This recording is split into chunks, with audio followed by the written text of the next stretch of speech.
Hello guys, this is the Infamo here. Today I want to talk about Dragon Age Origin, and there's this notion that people have cream de la crop. It was cream de la crop in certain sections. It was not super perfect. It had loads of faults. My personal first foray was Dragon Age Origin. I'm a huge fan of Origin. But I can agree upon the fact combat for Origins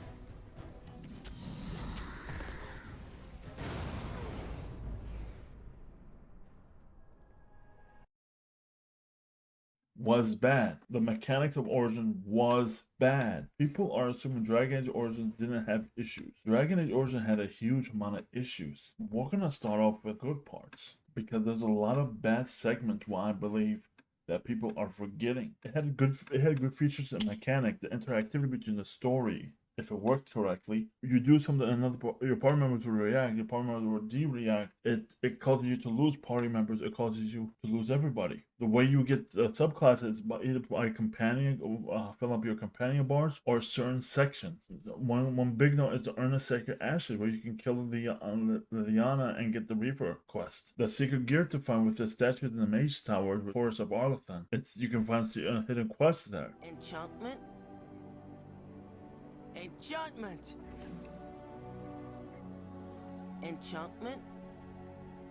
Enchantment!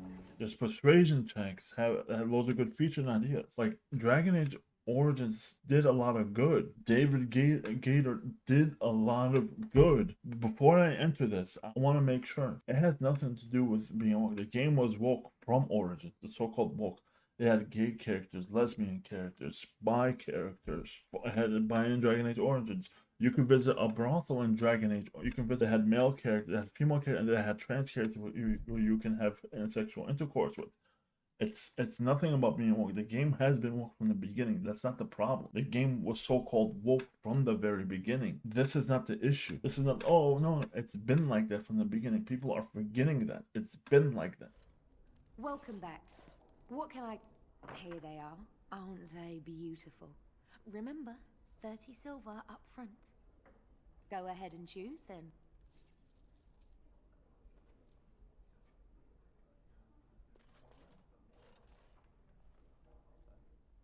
Excellent. Right this way, sweetie. Even in Dragon Age Origin. Before we continue on me talking about the bad things, Origin also did something good where through each playthrough you can keep the skills, you can keep the classes that you unlocked previously. So it had a lot of replayability. It had a lot of origins, different origins and stuff of that matter. It did good. It was really good. We didn't know we needed that itch of a good, pretty good RPG game. The combat was very simple. You have S tier story with C tier combat. That's how you make a game of the year game. That's how you make a phenomenal game. When you're dealing with RPGs in nature, you don't need a phenomenal level of combat. And this is the very idea. RPGs don't need that level of combat. What they need is to have an S tier story with adequate level of gameplay. Dragon Age there was combat, but it has never been about combat. We saw that with Mass Effect. We saw that with Mass Effect Andromeda. Case in point, Mass Effect Andromeda had an amazing level of gameplay. The story was average. It was not Mass Effect level. I found it good. Sometimes I like it a little bit more than one. Not two level, but I feel like it's on the level of one. But it's not what we expected. Now, we're going to get to the negative of Dragon Age Origin. We're going to start with one of the most egregious one in RPGs. You can't respec. In an RPG, you can't respec. So let's say you find a specialization you like, right? Oh, you finally unlocked Knight Enchanter, right? You can't use it because your stats are not at that level to use Knight Enchanter. You lost the ability to spec. Now you ask yourself the question: for my next playthrough, all the work I put in, and for my next playthrough, I'm gonna have to play that playthrough, and you lose hours upon hours upon hours of work because you have no ability to respawn. Bugs were very commonplace. You have sometimes quests not completing. Sometimes you can't even accept side quests. It's still to this case. There's some quests you can't even complete. You have to play the PC version with the PC with the community mod fix. Hell, there's a glitch. that I think patched out something important. Dragon Age Origin had one of the most pricing, especially during the 2010 period. Because just let me tell you, until the Ultimate Edition came out, this was what you had. This is if you wanted everything, if you truly wanted 100% the game, if you truly wanted 100%, that means getting every single item available. You have to get the Mark of Vigilance. You have to purchase a shirt at Hot Topic to get this. Memory Band. You have to pre-order anywhere. You get a 1% XP bonus. Lion's Paw, pre-order from Amazon. Feral Wolf Charm, you have to pre-order from GameStop. Wicked Oath, you have to pre-order from Steam. Band of Fire, you have to pre-order from the EA store. The Dalish Promise Ring, you have to pre-order from Direct2Drive or Game. Guildmaster Belt, you have to pre-order from Game Crazy or Mighty AP. The Edge, free downloadable content, I think. Bulwark of the True King. This is not available on consoles until the Ultimate Edition. Alienware giveaway. Pearl of the Anointed, not on consoles. This is not on consoles until the Ultimate Edition. This gives you +1 to all attributes. The only way you can get it, you have to pre-order from Amazon.de or Play.com. Braggon's Bow, not available on consoles until the Ultimate Edition. Pre-order on GameStop.de, game.co.uk. And this is a pretty good bow. This is a good amount of pre-order content, right? Now let me go further. Re-item. A helm, an amulet, that's really good. Amulet of the War Mage, and Ember's Many Pockets. Helm of the Deep, Amulet of the War Mage, Ember's Many Pockets.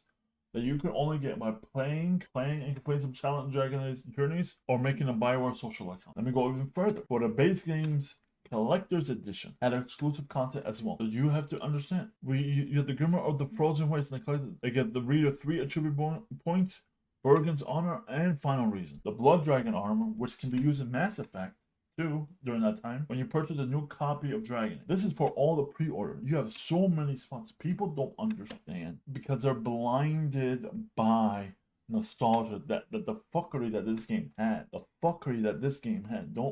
And this is the problem. We're disillusioned by what actually went down, what actually happened.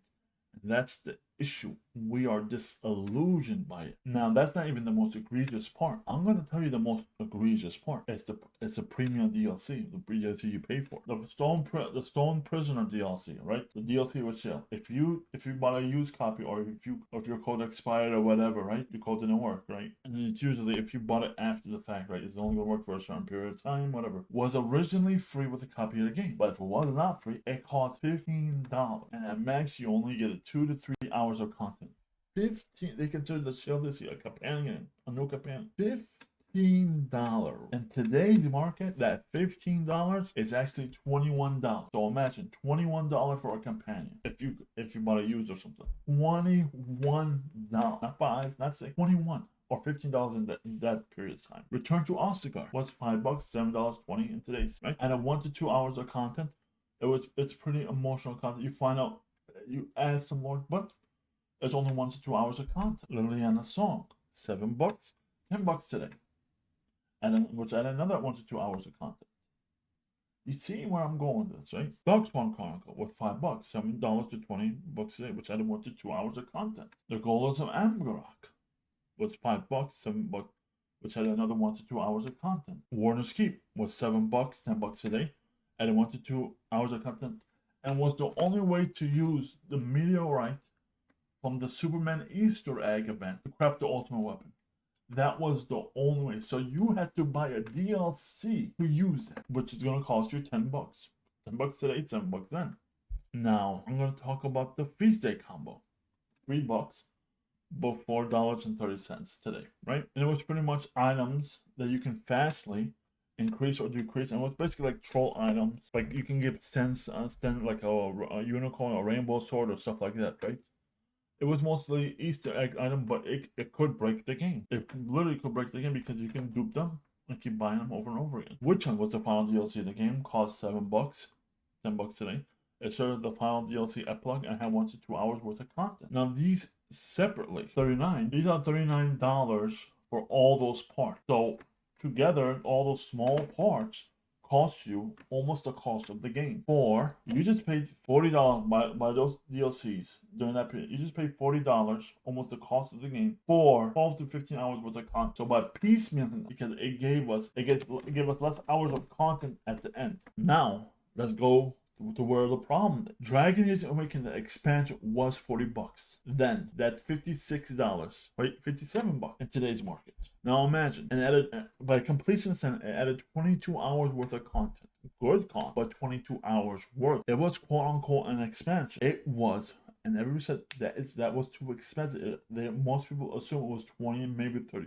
But $40, and people bought it because it was Dragon. They wanted more. There's still some stuff broken in that game. Now, if you bought these, if you were an avid Dragon Age supporter, right, Dragon Age, and you bought these separately, it would have ran you around $120, right, just for all those DLCs. Then on top of that, if you bought, on top of it, you bought the game brand new, it would have cost you $180. You just spent $180 if you didn't buy the collectors. So you would have put around $200 for Dragon Age Origins. Now, you already spent not even a year end, not even a year end, a year after the original base game launched with all the DLCs, and including those 3 items you can use on consoles for $60 called the Origins Ultimate Edition. Now remember that, for $50-$60. It was all over the place.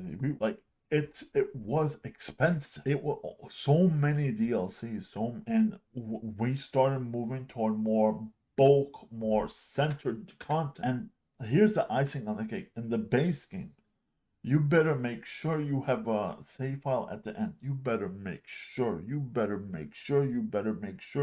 have a save file before the final part, or you will be locked out and you'll be stuck unless you do the DLCs. You can't export anything else. There you go. You'll be stuck. Dragon Age Origins, I think people are deluding themselves and thinking it didn't have problems.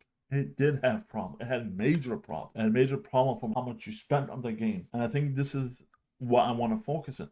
Dragon Age Origins, think we delude ourselves based on nostalgia that Dragon Age Origins was perfect. It was not perfect. It was not perfect. It was really good, but it had loads of problems. It had loads of issues. And I think these Dragon Age Origins purists, I'm going to be an asshole here, they are deluding themselves and thinking it was a perfect game. It was nowhere near a perfect game. It was a very good game. It was something BioWare set out to do because there wasn't a game like that on console, and people ate it up. I ate it up. I liked the interactivity with the story and how it interacts with the elements, but the combat was bad. The combat was It felt more like it's good, it fits, but that's BioWare. BioWare is storytelling masters, should be storytelling masters, and should not be super gameplay masters, because that's not where their talent lies. Bring the point of Witcher 3 here. Witcher is not super gameplay-rific, you know what I mean?